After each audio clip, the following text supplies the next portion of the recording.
Weird Tales Told by a Dubliner by Turlough Conmee. Story number 7. The Hill of Blood.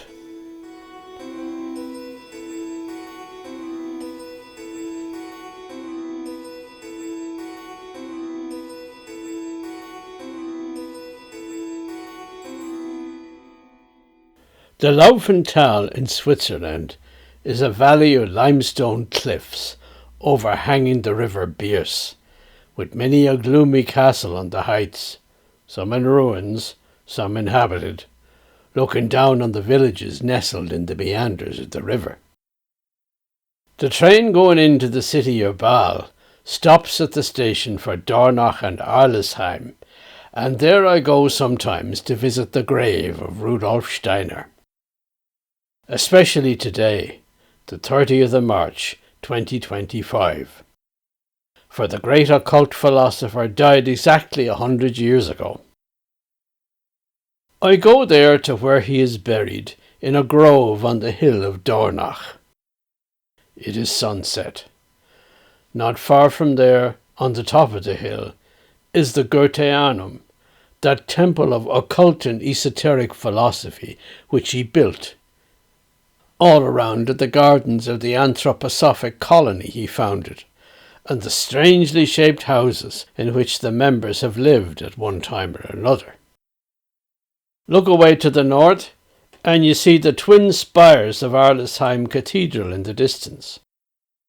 That is a Baroque church, which the Bishop of Bâle built for himself and his canons after he was displaced from the city of Bâle itself by the Reformation. It is no longer a cathedral, but is now the parish of St. Ottilia. Looming above you is the higher hill of Birsek, on which there is a small castle which once guarded the road into Bâle. Rudolf Steiner dreamed of a place where he could make a new start, where he could found a colony devoted to his occult teachings, the system he called Anthroposophic, a mixture of theosophy learned from the East and the ideas of German thinkers since Goethe. A place where Steiner and his followers could live and cultivate the arts and meditation. An ideal community. In 1912, Steiner was lecturing in Bâle, and he met a new friend named Emil Großheinz. He was a well-to-do dentist in the city and a member of the Theosophic fraternity. Großheinz invited Steiner to spend some time at his country house in Dornach, which was called Haus Brodbeck, and he accepted this hospitality. At the time, Steiner was looking for an available piece of land somewhere to build his intended colony, and Großheinz got him interested in the Laufental Valley. He offered to give him a piece of land which he owned there in Dornach, with the possibility of buying up some neighbouring plots of land that were available and adding them to make a fair-sized property. Steiner went there in March 1913. The land belonging to Großheinz was a grassy hill in Dornach. It was out in the country, not a built-up area like it is today. When he looked at it, the place seemed to Steiner like a tabula rasa, an untouched empty space he could use for his colony, making a new start. It seemed right to him for all sorts of reasons. There was a wooded park nearby called the Eremitage, which was associated with Ottilia the Hermitess, the patron saint of Alsace, who had lived and prayed alone there in defiance of her father's wish to marry her off to some nobleman. Overlooking the hill was the castle of Birsek, which commanded the road to Bâle out of the Laufental Valley from its rocky eminence. This may have been the castle where the magician Klingsor kept the Holy Grail for a time, according to the legend which Wagner used in his opera Parsifal. Steiner was enchanted with the place and its surroundings.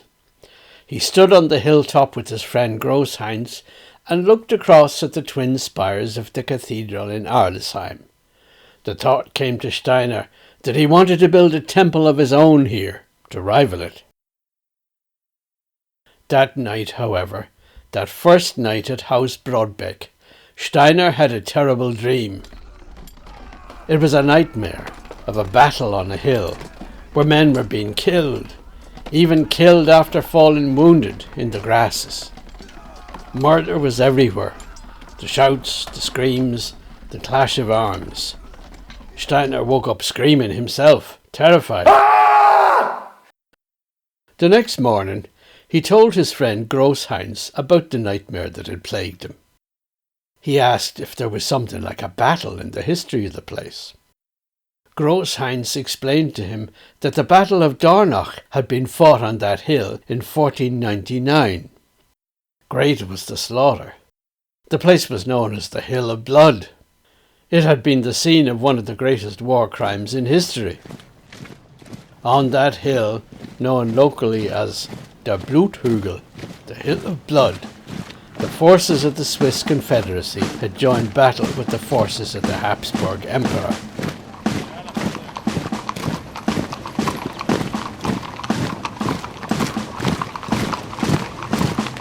The Swiss were victorious, and many of the knights on the imperial side fell in battle along with their soldiers. The leader of the imperial forces, Count Heinrich von Fürstenberg, was one of the first to fall. The dead on the field amounted to about 5,000 men, but they were not all dead to begin with. After the battle, the Swiss went on a rampage through the battlefield, killing the helpless wounded with swords and axes. It really was a rampage, because skulls and skeletons that were later recovered to put in an ossuary at the monastery in Dornach showed not one wound, but 4 or 5 each. The victors must have gone mad in an orgy of vengeful killing. What is more, when monks from Basel, acting as mediators, conveyed the request of the fallen knights' relatives to let them take away the bodies for burial, the Swiss refused, declaring that the nobles must lie with the commoners. Perhaps they were now ashamed of the massacre they had perpetrated and did not want the facts to be known. Be that as it may, the monks were turned away, and the bodies of the imperial dead were just left to rot on the Hill of Blood. The battle had taken place on a hot summer's day, and it was said that travellers shunned the place for long afterwards because of the smell of rotting flesh. The crows feasted there for long.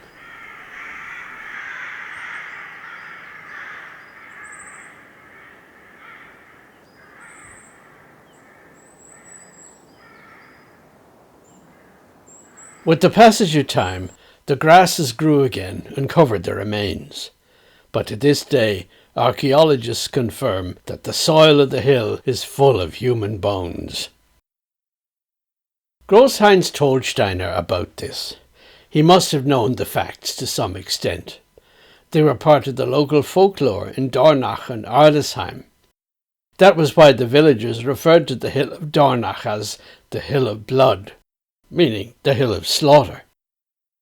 Großheinz must have realized, when Steiner told him his terrible dream, that the great seer had glimpsed the horror that had happened in the place 4 centuries previously.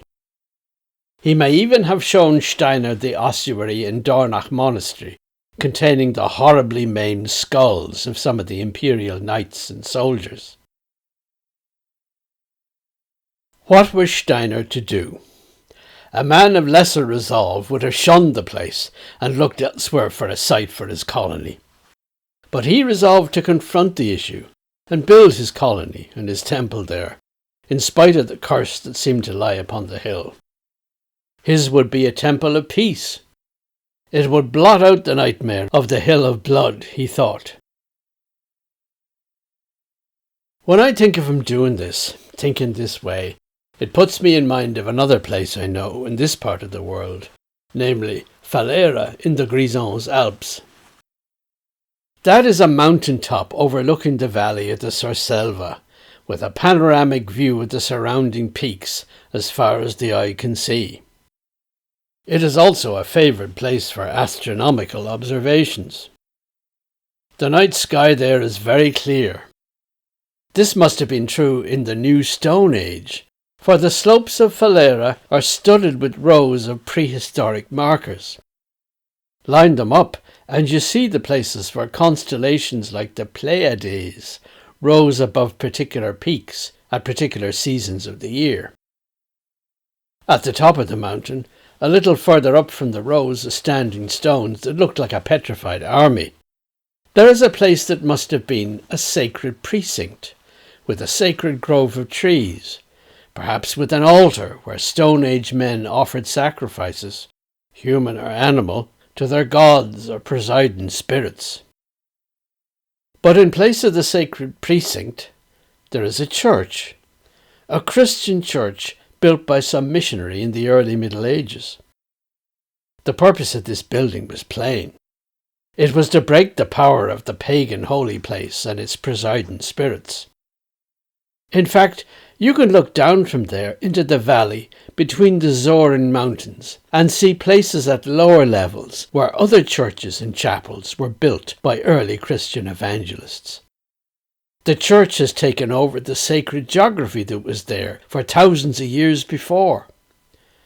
It broke the spell of the pagan gods and turned their power to its advantage.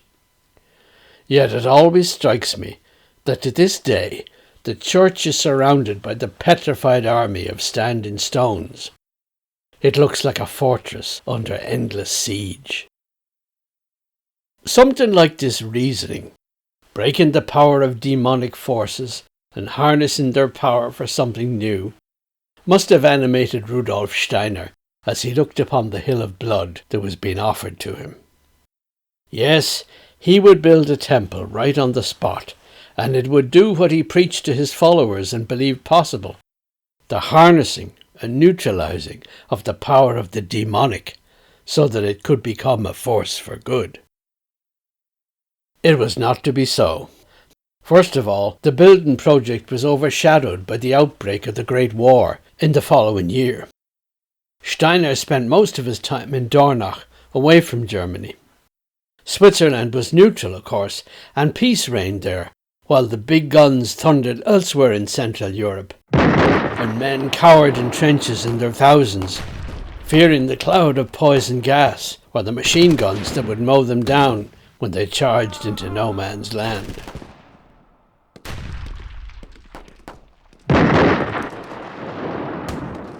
Ironically, Switzerland profited from the Great War, as it did from the Second World War too. In the village of Dornach there was a munitions factory, which now went into high gear, supplying the belligerents with the tools of death throughout the war. It gave employment to many of the local menfolk. Steiner tried to concentrate on his new temple and colony. He must have wondered if the nightmare about the battle he had seen on his first night here was really a premonition of the outbreak of the Great War. This was death and destruction on a scale that no one had ever seen and no one could really grasp. Steiner doggedly went on with his work. Rudolf Steiner was a universal genius, a sort of latter-day Goethe, whom he himself admired greatly. He turned his hand to everything and contributed ideas of his own to every field. As well as music and dancing and the visual arts, Steiner was interested in farming, in building, and in architecture. All was to be done according to the principles of nature as he saw them. He built his temple, the Goetheanum, on these principles, and it was made of wood at first. With the end of the Great War, he was able to complete it, and people who believed in him and followed his movement came to live in the colony, starting to build houses and so on. But dissensions arose in the community almost immediately, with the growth of factions and groups of individuals vying for Steiner's approval. Added to this was the latent hostility and suspicion with which this new cult was greeted by the locals. Dornach and Arlesheim were traditionally Catholic villages, and the establishment of a colony belonging to a strange esoteric cult created quite a stir. The parish priest of Arlesheim, Father Max Cully, was alarmed by the prospect of a rival temple being built on a hill in sight of his cathedral, and he took a dim view of theosophy and the like. He actually wrote to the local government of the canton of Solothurn, complaining about this pagan temple that was arising in the midst of his flock, and wondering what the members of the cult were going to get up to. In response, the Solothurn government actually asked Steiner and the Anthroposophic Society to tell them what sort of an organisation they were and what their intentions were in Dornach and Arlesheim. The Anthroposophists replied with a long exposition of Steiner's esoteric teachings. The civil servants in Solothurn must have scratched their heads over this bewildering document, for they passed it on to the bishop's chancery in Solothurn, asking for them to give an opinion. But the Catholic theologians couldn't make head nor tail of Steiner's teachings either, so they sent the document back to the government.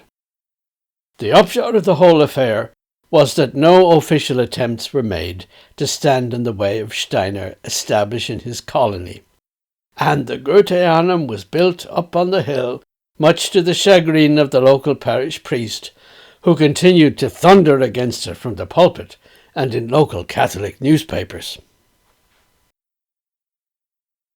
What is a colony? It is another place, a fresh start, a break in the ground, far away from the centre of things, a demonstration to those who have stayed behind of what an ideal way of life might be like, in which man would live according to nature and thus realise his highest potential. The thing about colonies is that they are based on an illusion. You find a locus amoenus, a beautiful place, hitherto untouched, and you make a fresh start like Adam and Eve did in the Garden of Eden.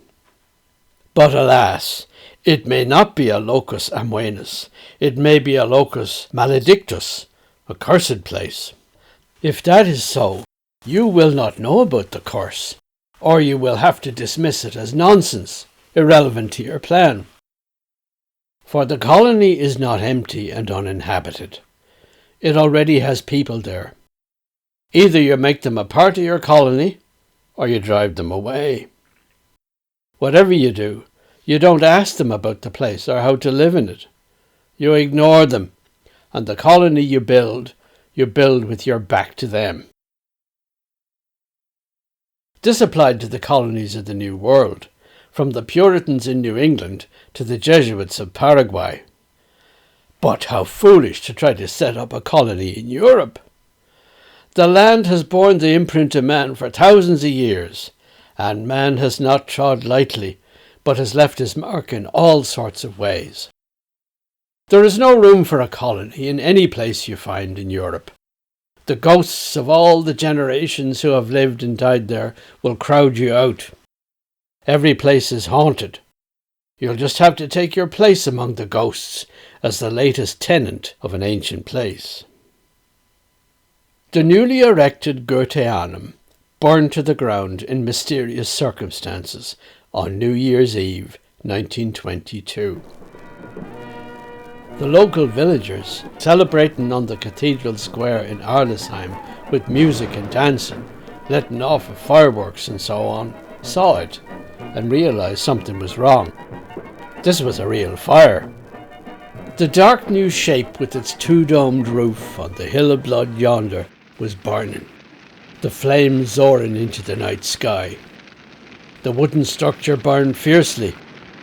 By dawn, the place was a smoking ruin.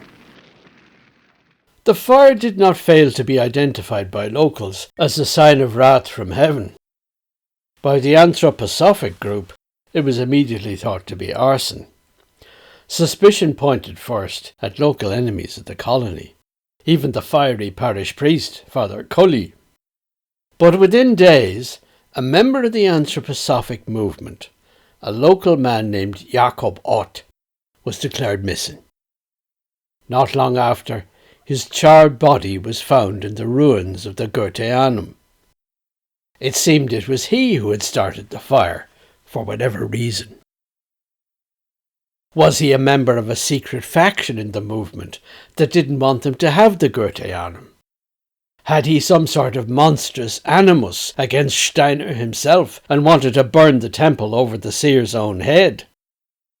Or had his mind become unhinged, torn between the appeal of the new esoteric philosophy and the mighty disapproval of the village priest? If that was the case, he must have found the only solution to his dilemma to be pulling down the pillars of the temple on his own head, like Samson in the Bible. Whatever were the facts of the case, I have no doubt that Rudolf Steiner didn't sleep easily that night, or the nights following, in the house where he now lived at the bottom of the hill in Dornach. For there was a sighing among the grasses on the hill, and a sound of earth being broken, and dry bones coming forth in the moonlight, and Steiner heard a voice calling to him in the words of the prophet Ezekiel. "Son of man, can these bones live?" And as he prophesied there was a noise, and behold a shaking, and the bones came together, bone to his bone. And when he beheld, lo, the sinews and the flesh came upon them, and the skin covered them above, but there was no breath in them. Then the breath came into them, and they lived, and stood up upon their feet, an exceeding great army.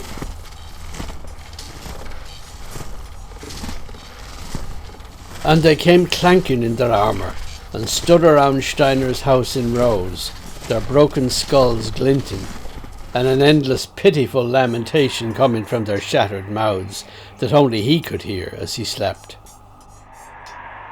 And the ghost of Count Heinrich von Fürstenberg, who had been one of the first to fall in the slaughter, came with rattling bones and clanking armour to Steiner's bedside and told him, "It is not for you to establish some new kingdom of peace and harmony on the hill of Dornach, much less to build a temple where you can worship whatever you worship after your strange fashion. Not until justice is done to me and my men. Not until vengeance is exacted on those who are guilty of our blood, whether they be living or dead now. Oh, the pity of it! For they were not content to strike us from our horses, or lay us low when we fought standing. No, as we lay there groaning and screaming in pain, some of us crying for water for Christ's sake, those devils came among us and struck us where we lay, again and again, the blows raining down even on men who had died at the first blow. Afterwards, to hide the shame of what they had done, they would not give up our bodies for decent burial. We were left to rot on the hill. And there we still lie, and the hill belongs to us, and no man will take it away from us. Why do you think this hill of blood, as they call it, has always lain bare, and no church or monastery or noble house has ever been built on it? It is because we arise, I and my men, every time, and curse it, and cause its destruction. No man has dared build here on the hill of blood. You, mighty seer, walker through worlds, you know that there are several worlds, of the living, the dead, and of restless spirits. You have entered our world. You have glimpsed it now, but you shall never have it. It will never be your property, no matter what deed you hold, for our dead hands lie upon it still. Have a care, or you will soon be lying with us on this hill of death." And the bloody armoured knight turned his shattered visage aside and was gone, and his army of ghosts with him.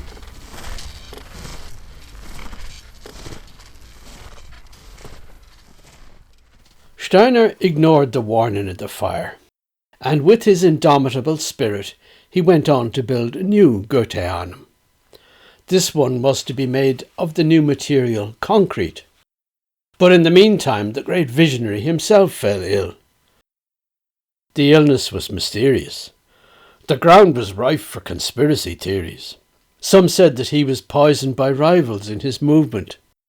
Some said that the doctor, Ita Wegman, who treated him according to his own principles, could not admit to herself or the world that these were ineffective, and that Steiner was suffering from a disease against which anthroposophic remedies were powerless. Whatever the truth was, the patient got steadily worse. He pined away and eventually died in 1925. The new Goetheanum had to be built by others. The Anthroposophic movement was cursed with endless dissension over his death. Steiner's followers could not even agree where to bury him. He was cremated, and his ashes were at first kept in an urn in the new Goetheanum. But others in the movement protested that that was not his wish. Eventually, after decades of dispute, the ashes were buried in a grave, in a shady grove of trees near the Goetheanum. That is where Steiner's grave is now. The new Goetheanum, built of concrete as it is, seems to me an alien presence on the top of the hill, like a spaceship from a far distant planet that has landed there and never taken off again for outer space. On the inside, though, it is beautiful, and the culmination of its beauty is in the Great Hall, a wonderful place where plays, operas, and eurythmic dances are staged before appreciative audiences.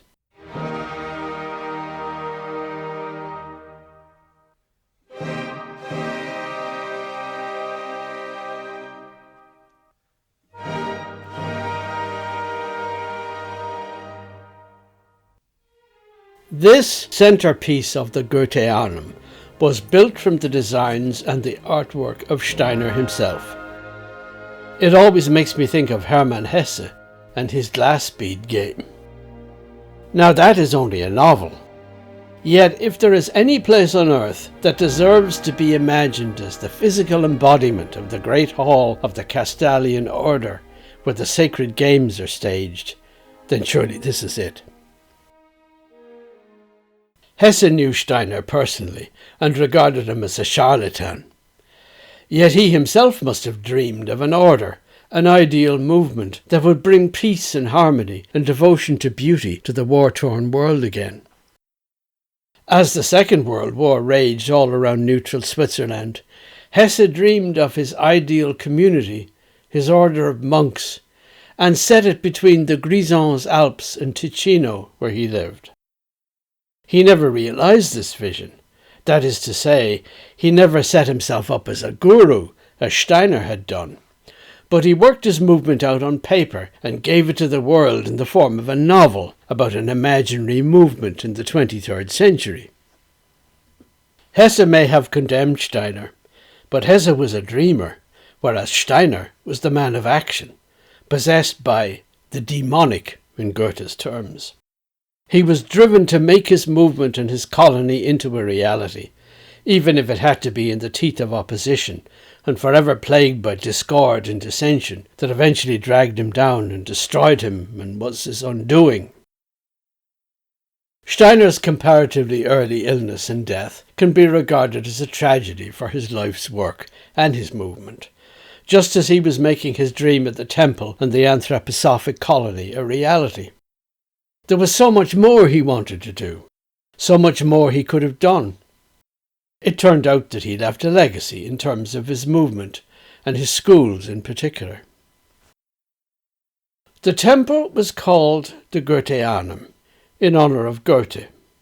The things that Goethe had to say as an old man are very apposite to Steiner's life, and in particular about the demonic. This he viewed as a mysterious force in certain people's lives that makes them tools in the hand of a mighty force which fatally traces the road to be followed in order to reach a certain goal. Now, Goethe believed in the demonic and saw it in the lives of others, his contemporaries, like Napoleon and Beethoven and Lord Byron, though he himself was not ruled by the demonic, he said. Yet Goethe himself believed that, Something demonic prevailed, which was not to be resisted, which determined him to do various things in his life, to meet certain people and to go certain places. He called off his last intended journey when the axle of his coach broke just as he was driving out the gate of his house in Weimar. He took it as a demonic omen not to go, and that was enough for him. He died not long afterwards. Goethe was fascinated by demonic personalities and thought that they are always the most eminent men, either morally or intellectually. A tremendous energy seems to be seated in them, and they exercise a wonderful power over all creatures, and even over the elements. And indeed, who shall say how much farther such influence may extend? All the moral powers combined are of no avail against them. And Goethe went on to say, every extraordinary man has a certain mission which he is called upon to accomplish. If he has fulfilled it, he is no longer needed upon earth in the same form, and Providence uses him for something else. But as everything here below happens in a natural way, the demons keep tripping him up until he falls at last. Thus it was with Napoleon and many others. Mozart died in his 36th year. Raphael at the same age. Lord Byron just a little older. But all these had perfectly fulfilled their missions, and it was time for them to depart, that other people might still have something to do in a world made to last a long while. Rudolf Steiner was aware of the demonic, and approved of it, as Goethe did, but felt the need to harness it and neutralize it. He didn't realize that he was dominated by the demonic himself. The higher a man is, said Goethe, the more he is under the influence of demons, and he must take heed lest his guiding will counsel him to a wrong path.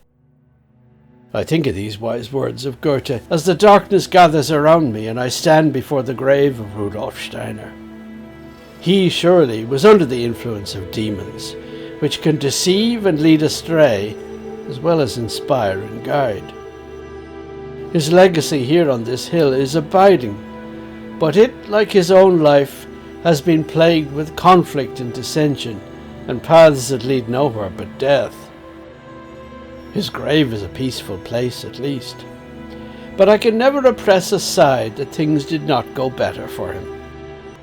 Now I bid him farewell, and walk away among the trees of the grove, down the hill of blood, to the villages of Dornach and Arson. The hill of blood had its way, I reflect. There is really no tabula rasa where a visionary like Steiner can found a colony. There was always someone there before you. Someone else has reigned, suffered, and died here. And unless you find a way to acknowledge them, they will not give you peace.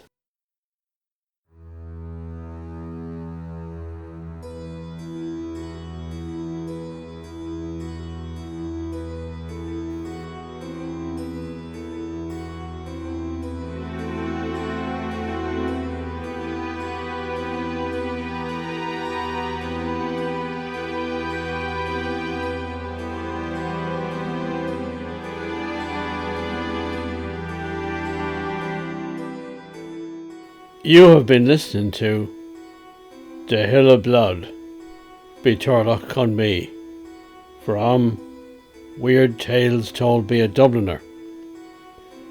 If you've enjoyed the story, don't forget to like, subscribe, share and comment. And so, until next time.